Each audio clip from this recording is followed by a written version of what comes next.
Welcome to the Plant a Trillion Trees podcast. I'm Eva Monheim. And I'm Hal Rosner. We are both certified arborists through the International Society of Arboriculture.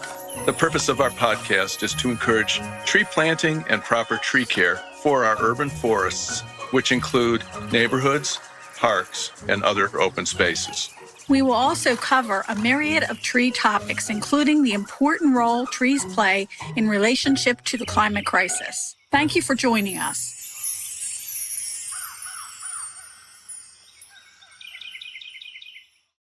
The Plant a Trillion Trees podcast is happy to announce that we have won 2 Garden Communicator International Silver Laurel Medal Awards for Best Podcast and Best Podcast Episode. We've also won a Garden Communicators International Gold Laurel Medal Award for a Best Podcast Episode. We'd like to thank Garden Communicators for their recognition. Verdant Earth Educators provides dynamic in-person training and online learning opportunities for environmental and horticultural businesses. Owned by ISA certified arborists and former university faculty, the Verdant Earth Educator team provides consultations on tree care and recommends climate-resilient opportunities for your valued green spaces. Verdant Earth Educators is all about seeding knowledge for success. Find Verdant Earth Educators at verdanteartheducators.com. Monheim Microphones designs and handcrafts top-tier studio microphones and preamps right here in the United States in Hollywood, California. Their incredible line of innovative microphones and designs are used around the world by everyone from podcasters to top-charting record producers and singers. Monheim Microphones, unparalleled excellence. MonheimMicrophones.com. This podcast is being recorded on October 25th, 2024. Celine Colbert is Pennsylvania's Tree Canopy Coordinator, dedicated to enhancing urban forestry and promoting sustainable tree management across the state. As a Board Certified Master Arborist with a background in forestry, Celine collaborates with local governments, organizations, and communities to implement effective tree planting and maintenance programs, offering technical assistance, grant matchmaking, and tools such as the Department of Conservation and Natural Resources TreeKeeper. Welcome to the Plant a Trillion Trees podcast, Celine. We're delighted you could be with us today. Thanks for having me. Celine, are you a native Pennsylvanian? I am. I grew up right outside of Pittsburgh, towards my airport.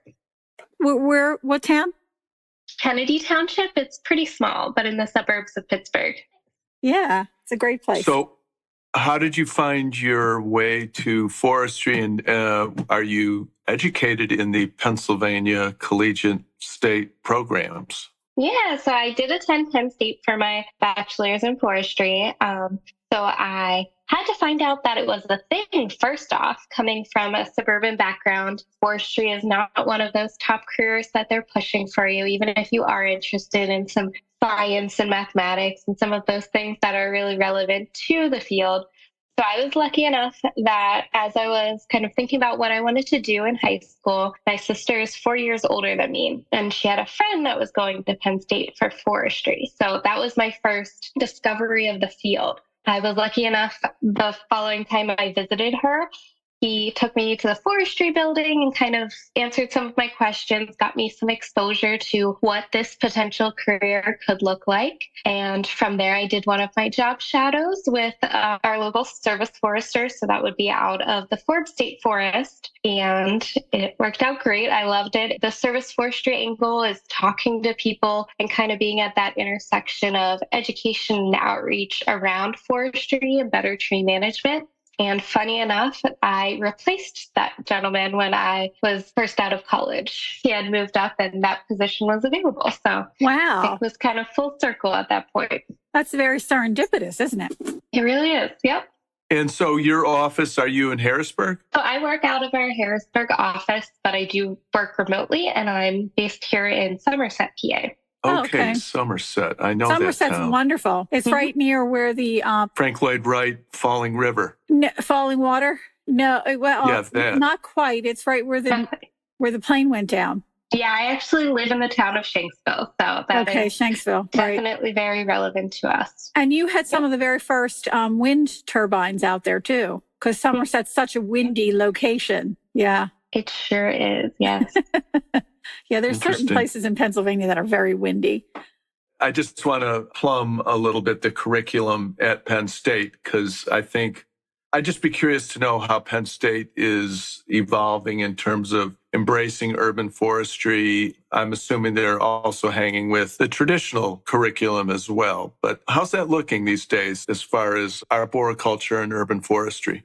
Yeah, so I've been out of school for a while. I don't want to age myself, but almost a decade. So I can't talk about how it is right now. But I was the first to graduate under the new changing from forest science to forest ecosystem management major. Okay. So there was definitely an inkling of some of those changes taking place and thinking about the field outside of what we consider traditional forestry with some more options for specialization. So I did not pick the urban forest option. It's not the path that I really thought I might be going down, but I was lucky enough to do some undergraduate work doing urban inventories with one of our professors. And so that did kind of open those doors as far as a position that was a little more urban focused. And were you getting arboriculture courses at that time as well? No, there were some offered. I know tree climbing was a really popular one some of my colleagues or peers took, and that was housed a little bit differently, more in the agriculture area. I think it could have been a minor, but wasn't even a major for arboriculture. So I see. Interesting that it was a little bit separated. Yeah, when I was there, we had the option to do that in horticulture, but they don't have a horticulture department anymore. It's plant science. So I think it's really fascinating how the sciences have kind of merged and kind of came in on themselves and then went out on themselves, and they're remaking themselves. And I find that to be more like the dynamism of an organism, more organic. Yeah, I can agree with that. And of course, you're closer to the curriculum than we are, or at least I am, because I graduated from Penn State as well. And I felt I got a really, really good education in horticulture there. It was stellar. And even though I was in horticulture, I still learned a lot about other things too, like trees and things like that. So most definitely.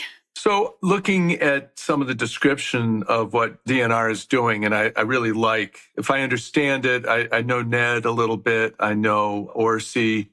Seems like the state has kind of taken a regional approach to urban forestry initiatives. Is that right?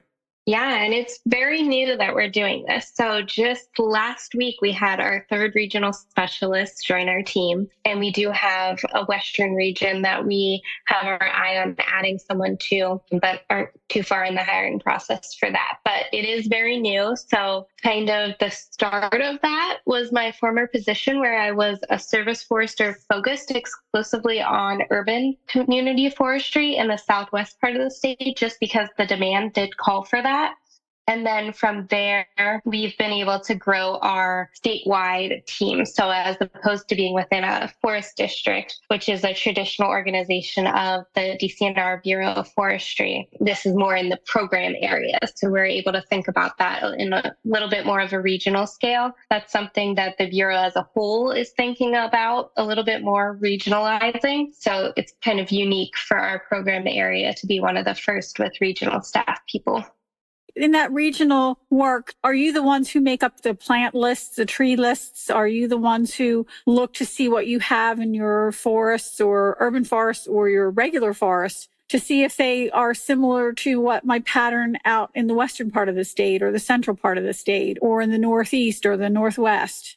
So a lot of that work is community-based. So working directly with communities, providing the technical assistance, the grant assistance. So as far as like tree species lists, those are really similar across the state as far as we're recommending. Obviously, planting sites look a little bit different across the state. if you're very urbanized versus a little bit more suburban or rural. But we're not really making DC's recommendations that are super regional. A lot of what we're doing is building those relationships on a very regional level. So the idea of our regional specialist is kind of that of a circuit rider, or the idea of a shared resource. So basically an urban forester for multiple cities, serving those needs, providing the technical assistance, helping with grant writing, helping with contracting, anything that those communities need to bolster their urban forestry program and hopefully develop enough that they are able to have a staff person of their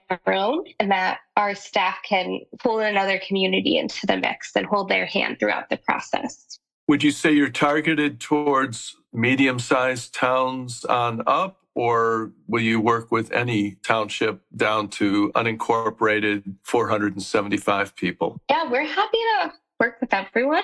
So we've traditionally been very reactive as far as who came to us and asked for help, and we are happy to provide that service. We are public servants in that way. But as far as targeting moving forward, a lot of our grant funding is tied to areas that have been historically disfavored. So we are being a little bit more intentional about targeting and reaching out directly to some of these areas to make sure that they know that there's resources available. Obviously, we have to build their trust and see if they would like to utilize that, but we want to make sure that we're at least giving them a little bit of an advantage. And who is growing your trees for you? So we buy privately from nurseries. We're not really doing anything in-house as far as the urban and community forestry program. Pennsylvania does have a state nursery, right? But that grows trees for public land. Okay, for public land. So for private lands and for city dwellers, it might be a tree that you're not really growing for the forest. It might be something different. Totally different. Yeah. So our state nursery, Myra Lloyd Dock Resource Center, grows trees from seeds that are collected mostly on state forest land, and those trees that are planted on state forest land almost exclusively. So it's totally different than the more restoration size or larger caliper size trees that we're using in our urban and community forestry work. I'm sorry, what size did you say you're using in the community work? Like caliper size. We're using. Just caliper, whether it's 1, 2, or 3 inches, whatever. Okay. Yeah, not little bare root seedlings. Yeah. Are you using a lot of bare root trees? Bare root planting stock? Yeah, we do. So Tree Pennsylvania is one of our partner agencies that we have granted money to, and that we're really close with their bare root tree program. They are using a lot of those bare root caliper size trees. PHS, one of our strong partners, is utilizing a lot of the bare root caliper size. It does make a lot of sense as far as cost per tree and ease of getting them in the ground. The other thing with that is you're not carrying soil around. And I think a lot of times our big issues are that we bring in things that shouldn't be brought in from wherever they're growing them. Sometimes there are issues in the nursery, it could be disease or whatever, and then we bring it into the city. And so having a bare roots product is far better. So, yeah. Is Tree Pennsylvania a private company, or is that another agency? So Tree Pennsylvania is a nonprofit. It's actually Pennsylvania's Urban and Community Forestry Council, which is something that every state is mandated to have from the Forest Service. The Canopy conference that Morris Arboretum put on last week, the topic of bare root nurseries always comes up. And man, it would be so great if Pennsylvania could find a partner middle of the state and really scale up for bare root trees that could be distributed throughout the state. Because as Jahan Samara pointed out, who's going to be guesting in the next couple of weeks, right now all our bare roots are coming from up near Niagara Falls. So yeah, we put a lot of pressure on a single nursery for sure. Just one of the problems historically for growing these trees in Pennsylvania is our soils. So thinking about creative solutions like more biochar and growing in raised beds could help moving forward. Yeah, it's a fun topic because biochar plus engineered compost, I think you could pretty quickly come up with a great engineered soil. Maybe throw in some, we've got plenty of mine spoils, right? Everywhere on the ridges. Come up with our own custom blend. You could even have sand pits, which work really well, or gravel beds, and then put your biochar in that, and they would take right off, and it would be easy to pull them out too. Something that you don't have to worry about afterwards. I think we're progressing so much, and we just did an interview with someone else about her job is so new. Your job is so new. What do you see down the line as far as some of these new jobs that are coming online? It's amazing. They're coming on faster than fish coming onto a boat. Our urban team with the state has grown exponentially in the last few years, and we have our eye on even more positions coming on board. That has a large part due to some federal funding that has come our way. But then once we have that funding and filling those positions, displaying how useful that is and being able to be added to the state complement through that.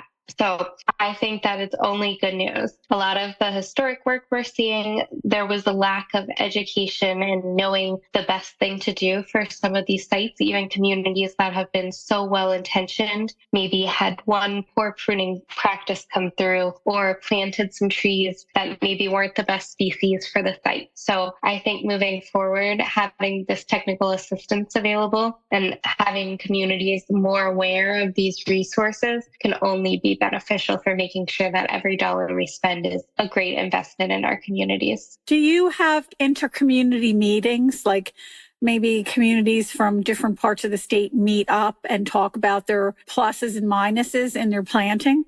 We have a statewide conference that happens every 2 years. Okay. If I can plug it, or yes, planning sure. it for next you June can plug it. Absolutely. in Pittsburgh. So next June 3rd and 4th in Pittsburgh. If anyone's interested, we will be having our statewide conference at the zoo. It should be a good time, but a great avenue for communities to come together and learn from each other. So I wonder, Celine, if you'd want to share a case, so to speak, or a town or a township that maybe you've worked with and you feel like the right pieces came together and things are really taking off. How about Braddock? How are they doing? They're doing pretty good. So in the Allegheny County area, we have super strong partners with Western Pennsylvania Conservancy, Tree Pittsburgh too, but Western Pennsylvania Conservancy is like the tree planting granting, and they have been doing a really good job holding hands with some of these communities to really make sure that they're getting trees in the ground and building up capacity internally. So I maybe have a little bit less of a hand in that, but really, really glad to see that work being done. Sure. Yeah. It's all about the people from the communities, whether it's going to be successful or not. And I've worked with some amazing shade tree commissioners, some great people on redevelopment authorities that have really cared about the trees in their community. One example, I will say a shout out to Connellsville. So they're a small town in Fayette County, and they did receive $500,000 from the Forest Service in the IRA round and are investing it in really improving their community. So it's a great combination of the Shade Tree Commission working very closely with the city managers to make that happen. And it's really cool to see. And that was Connellsville, did you say? Connellsville, yeah. And what county? Fayette County. Fayette County. Yeah, I've heard of their good work. What about, is it Oakmont? Do they have a program? Yeah, they do. I remember going there years ago when it was kind of economically depressed, or looked depressed, I guess, because of the train going through there. But then all of a sudden, wow, it just kind of transformed itself. And it was with the tree planting and the redoing of the business district. And I mean, people go there as a destination now. They do, yeah. And it's not even just for the bakery, even though that is a great reason to go to Oakmont. That's what I was going to say. The bakeries are great. Yeah. So Brian Crooks is on their Shade Tree Commission, and he's also the urban forester for WPC. So they have a great resource there, along with some other people that are within the conservation space and really know how to navigate some of these programs. So they're very fortunate in that way. I think it's nice when you see a transformation from what I would classify as maybe an economically depressed. Maybe it's not really economically depressed, but it just looks that way because of, there hasn't been a lot of expenditure in the infrastructure. And once you do that, it just changes the place. It changes the morale of the people who live there too. It does. It's really cool to see that kind of transformation, especially when it comes from the people living in that town. I think in our work, we are really cognizant of not stepping on toes, not changing a town past the identity that they would like to have. So it's really cool to see movers and shakers within the town making that change for the town. I think I learned that from PHS when Hal and I were working with them. They wouldn't go into a community unless the community, there was buy-in. You have to have a certain amount of buy-in. And it can't just be one person. It can't be two. It has to be a group of people that really want to see change. And because then they will actually spread the roots, if you will, to get other people to be involved. And I think that that's critical for a successful undertaking when you're trying to do some big things. And it takes a lot of heavy lifting. It does. There's a lot of that root laying for sure. The tree plantings are the exciting part, but to get there and to build the trust is really essential for those trees to be successful. I think another thing we've learned over the past couple months, we had Christine Carmichael on, who has a book out on racism in urban forestry, and that part of the conversation with neighborhood buy-in is, do people really want the trees? Because their pushback and their reasons can be, legitimate. They see it as a financial, just another financial thing that they're liable for, and they don't want it. But I mean, having this conversation with you, Celine, it makes me realize that we're in Philly and the Philadelphia area, but small towns, medium-sized towns, they're still feeling the effects of what this climate is doing in terms of hot, dry, flooded, and they need that canopy as much as the big cities do. Yeah, it is universal across, for sure. It kind of reminds me of the Main Street Manager program back in the 90s, where our Chamber of Commerce was involved in it. We had a business district from now Arcadia, was Beaver College at the time. And Beaver College came from Western PA in Beaver County. And there was not a tree on the entire 1 mile stretch of the major roadway. And it was a 500-year floodplain. And, you think to yourself, wow. So when they were coming to do the roadway, I know the state was coming through. I went to the township and I said, well, this is the time we need to get our trees planted here along the roadway. If they're putting the new roadway in, we need to get, and this is all under the Main Street Management Program. And it made a huge difference. And now they're actually reaping the benefits in Glenside, having the trees. It makes a huge difference when people come in and walk down the street and the businesses are, flourishing. And it just makes you feel really good.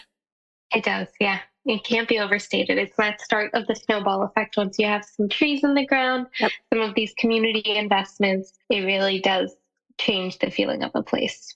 So I think Eva found you, or you guys met when you were giving a seminar, I guess the month of September, on the TreeKeeper software that was developed by Davey Resource Management. Can you talk a little bit, maybe even before we get into the conversation about TreeKeeper, tell us about how the state developed a relationship with Davey and what that looks like, and then tell us a little bit about TreeKeeper after that. Yeah, so the state of Pennsylvania definitely has seen that there is a need for inventory management tools for mostly the smaller communities that maybe don't have a line item in their budget, but have trees that they need to manage. So it's really nice to know which trees are where. So historically, we did house that on OpenTreeMap. So that was another platform where we could buy a subscription and make it accessible to communities statewide for free. There were some changes on that end, and we weren't getting the customer responses we wanted. So we started shopping around, and that's when we came across Davey's product, TreeKeeper, as a possible tool. And it's been a great partnership for us. We moved over our existing inventory data so that communities had that historic knowledge. But we gained a lot in the transition as far as being able to have those work orders, have it be more than just a house for an inventory tool, but more interactive. So hopefully these inventories are being live, kept up, and we are using that system for our grant reporting too, as far as newly planted trees. So it's been a great tool for us all around. So when you accession a tree, and if it has to get deaccessioned, do you keep those records for deaccessioning a tree so that you have some idea as to what used to be there? Yeah, so the software does that automatically, which is great. And you can even be really intentional about which fields you fill out, including reason tree was removed. So that way, you know, if you're considering that site to be a planting site moving forward, what might have been a potential issue, and it can help inform species or whether you'd like to plant there moving forward. I would imagine that that's invaluable when you have something like emerald ash borer come through, or Dutch elm disease, or spotted lanternfly, or so on. Yeah. Spongy moth. Those kind of things really make a difference. And you don't want to make the same mistake twice. Once is enough, It is. And sometimes we have a tendency of making the same mistake 3 times by putting in, more of one species than we should be. And we become very vulnerable. And I think that that's something that a system like yours would actually help to prevent. Maybe a red flag might go up or something on the system that says too many XYZs in the system. It's a great tool. It's a tool. It's not doing the work for us. So we definitely have to be intentional about putting in our information. But then for communities that do have full inventories in particular, we can look through that and say, hey, look, we're dealing with already 30% maple. Maybe we don't consider planting more maples within your community and we look for something else. So it's great to have on hand from our end. We could also do that by trees we've been planting within the last 10 years or something like that to see that species breakdown in which directions we may want to go. I know there's some trendy tree species, something like the redbud. A lot of times those smaller trees that are native are a great resource, but maybe overused at times. So it's nice to be able to see in what areas, what are we planting and how can we make sure to diversify so that we are most resilient moving forward. It also sets a time frame for people when they come through a town. I know I'm really sensitive to when I go through a landscape, I can say, oh, this really was an original, back from the 1920s. And you could see some of the remains of that, or the 30s or 40s. And, the old azalea gardens, from the 30s, 40s, and 50s, even into the 60s. Those kind of things are nice to look back on. And if you have a record like you're talking about, you can actually see where the successes and failures were over time. And that makes a huge difference. Or in the case of climate change, what didn't grow here before and now is growing here. And let's, concentrate on planting more of something because it is doing better. And something that's not doing as good can be moved off the list.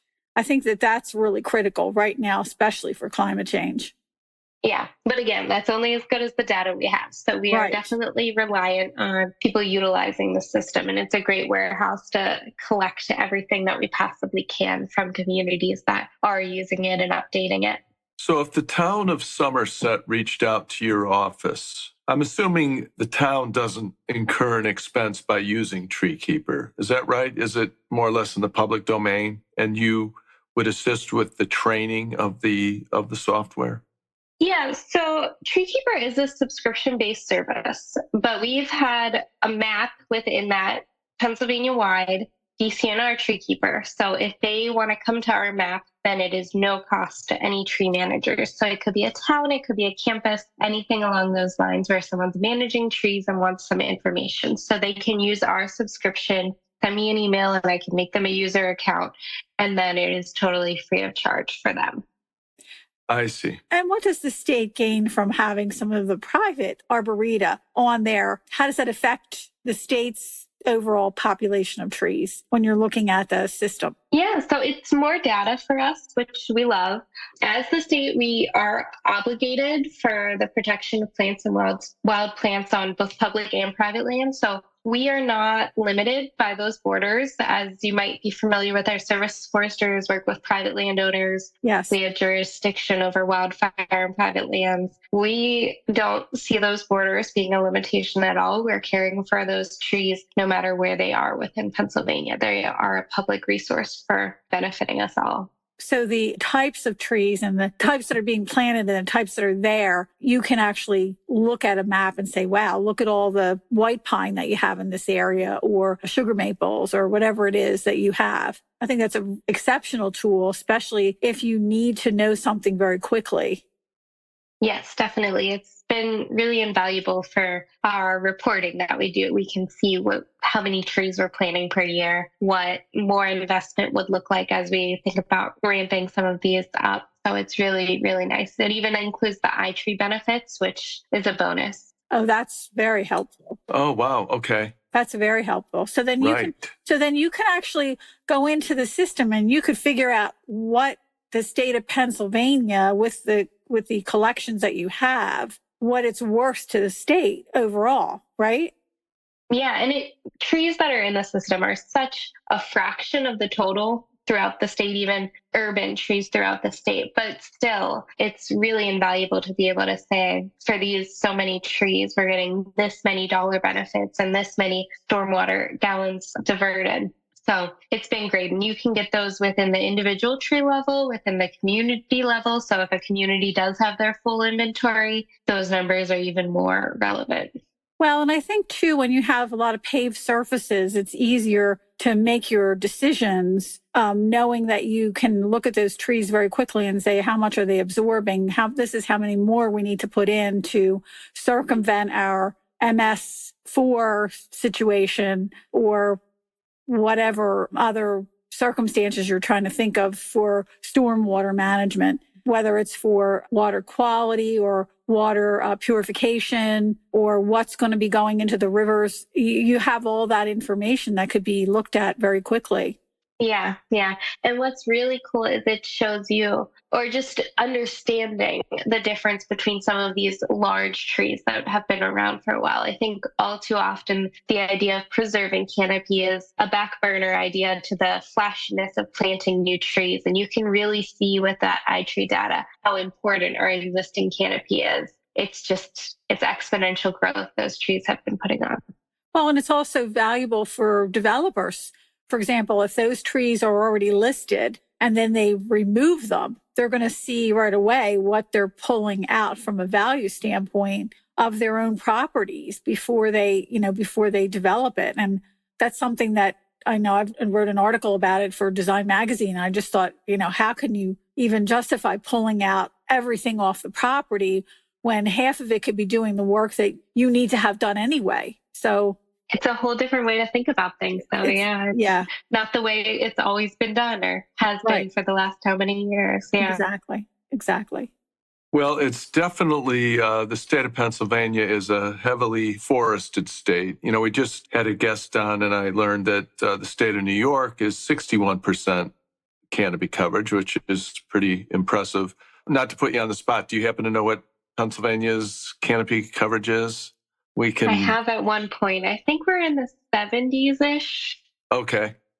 I figured we could, that it would exceed New York State. And that came from the CCCs in the 1930s because we had such a poor coverage and because we were denuded by the end of the 19th century that's how actually forestry, the first Forest Service was developed here in Pennsylvania because we didn't have any, and we had all that siltation in the rivers and all kinds of problems. And of course, New York was our twin sister on that because the trees, especially hemlock, and were used in the tanning industry. So they just came through and just ripped them all out. It just blows my mind that, that kind of stuff went on, but it's also good that we have the Forestry Service. Just makes a huge difference.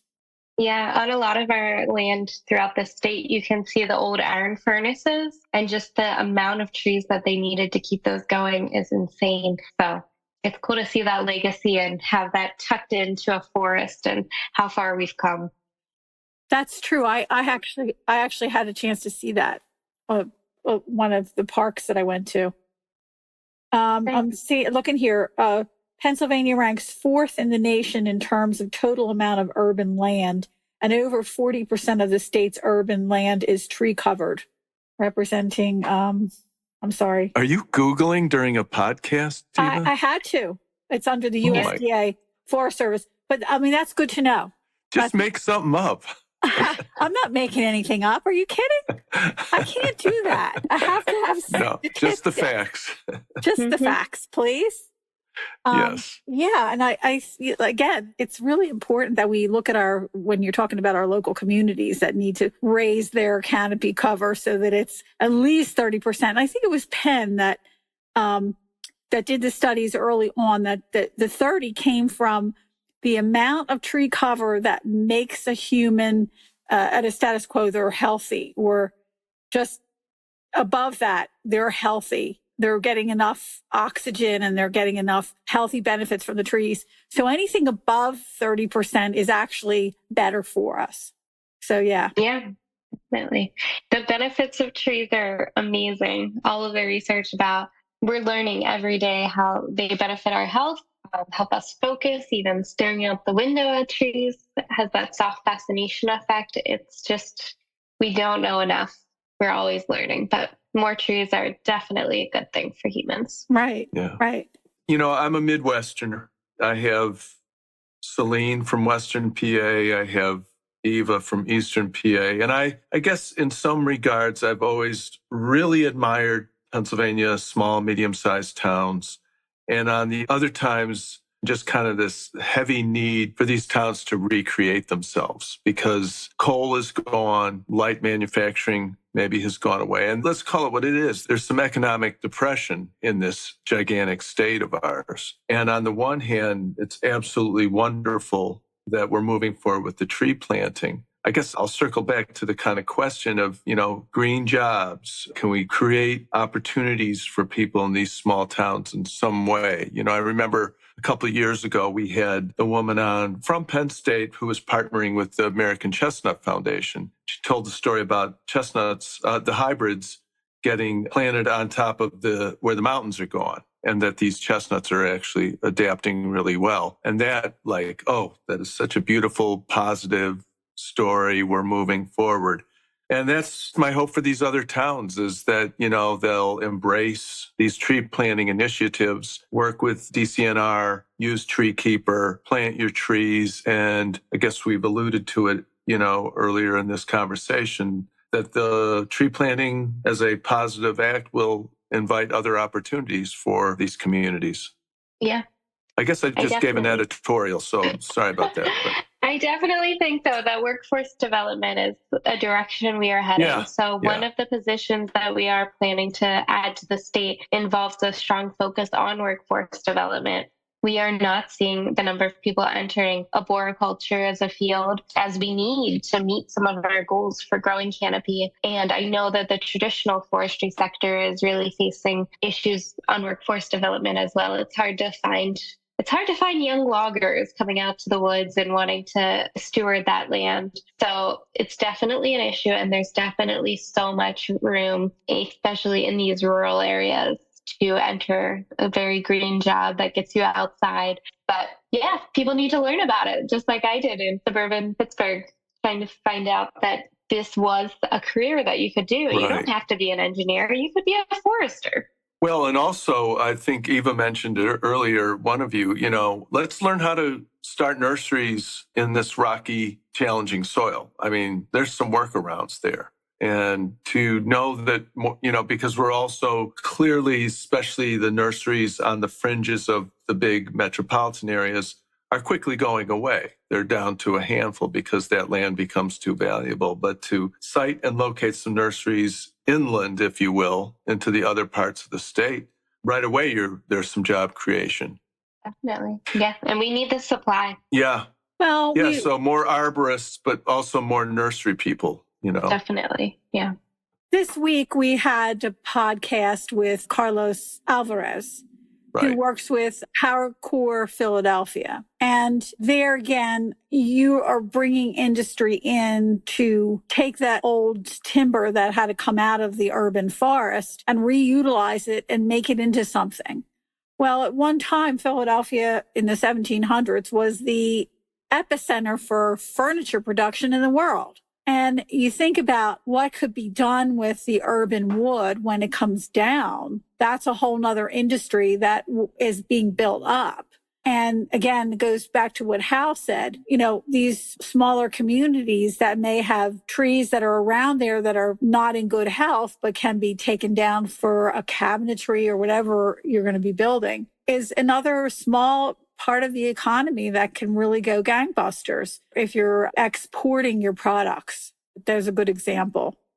Yeah. And it's really kind of leading into more of what we're seeing with those niche industries where it could be a small maker that's making really custom pieces from it and thriving. It doesn't maybe lend itself to the huge scale of some of our sawmills, but really customized lifestyle businesses are a great niche right there. Yeah, and they usually bring in more money too. The niche businesses are always bigger money makers because there's no one like them. Or, you become known for something. Like Pennsylvania could be known for its furniture, or like North Carolina used to be known for its furniture. I'm not sure if it's still known for its furniture like it was, but because of how things are managed and the education behind it, I think attracts certain people to come to areas. And just like brewing, for example, the breweries, we have more breweries in the state of Pennsylvania than pretty much anywhere else. I mean, we've just tons of them. And people are trying all different types of things. And just the other guest was talking about people go to New York because they can make barrels out of their white oak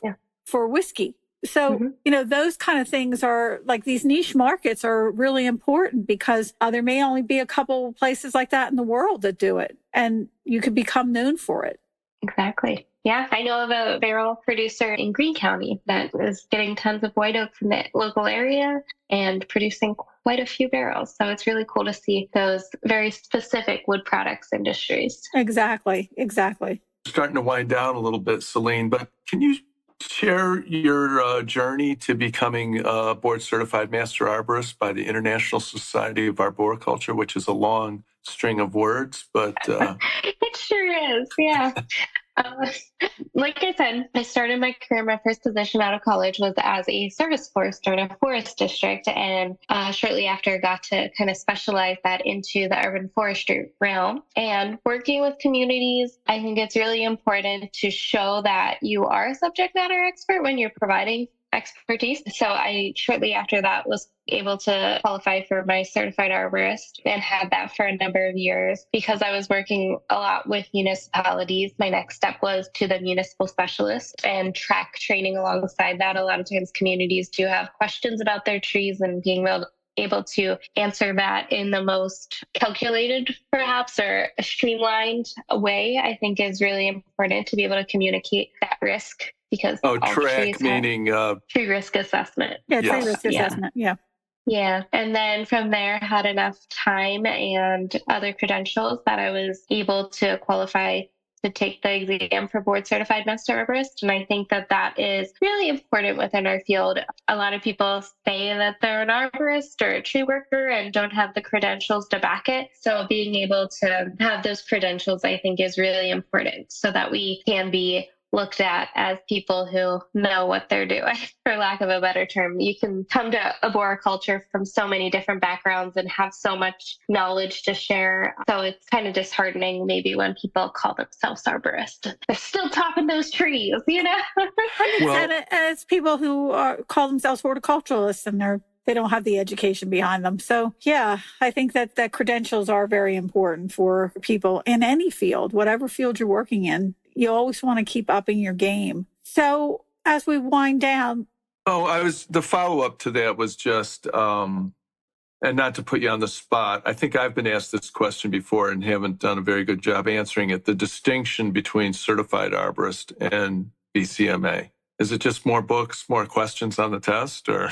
I mean, I think it's showing that you are growing within the field. I think certified arborist is great. It's a starting point, but as you grow in the field, you think maybe a little bit broader than that single tree best pruning cut and more of the system as a whole. I think that's kind of the direction that BCMA is a little bit more geared towards. Mm-hmm. Yeah, I like that. Well, we always have to ask our question. What is your favorite tree? Oh, I mean, it changes seasonally. That's okay. You can give us a couple. Okay. Well, right now I'm really into white pine. So I recently moved and on my old property was this beautiful old white pine. So I'm missing it a little bit, but there's a park across the street from where I am. So I was feeling a little under the weather last weekend, and I was able to get some needles off of it at low enough height, which is always nice with the white pine. So I was really appreciative for the white pine. Did you make white pine needle tea? Yeah, definitely. Awesome. Yeah. It's good. It's Anytime my throat's getting a little itchy, it's straight to a white pine. Can you share your recipe with our listeners? Oh, it's really easy. I just take a bundle of white pine needles, break them up a little bit so that there's a little more surface area, put them in some water. I have like a little milk pot that goes on the stove and heat it to not quite boiling, and then strain them out and drink the tea. It's really good. Excellent. Super high in vitamin C and all kinds of good things. I always like to make that for my students so they could try it. They're like, what? This is like, oh, I never knew you could drink tea from pine needles. Trees are always giving us gifts. We just have to learn to recognize them for sure. Yeah, exactly. Very true, Exactly. Celine. Very nicely Well, said. it was really a delight to have you on our podcast and to hear about what you're doing. And again, another newer position within the, and I want to say, what should we say? Not green industry. You didn't like that before, Hal. What should we call it now? Ecological something or other? Ecological. How about Mother Earth's job? Well, let's continue to work on that. Yeah, we have to come up with something better. If you can think of anything, Celine, just let us know. Okay. No, I like the idea of being more specific than green industry. Yes, Yeah. for sure. Well, thanks again. We really appreciate it. And we hope you have a fantastic weekend. Yeah, thanks for having me. And a great life. Why not? Yeah, why not? Go for it. Thank you. Take care. See you later. Bye, Celine. Bye-bye.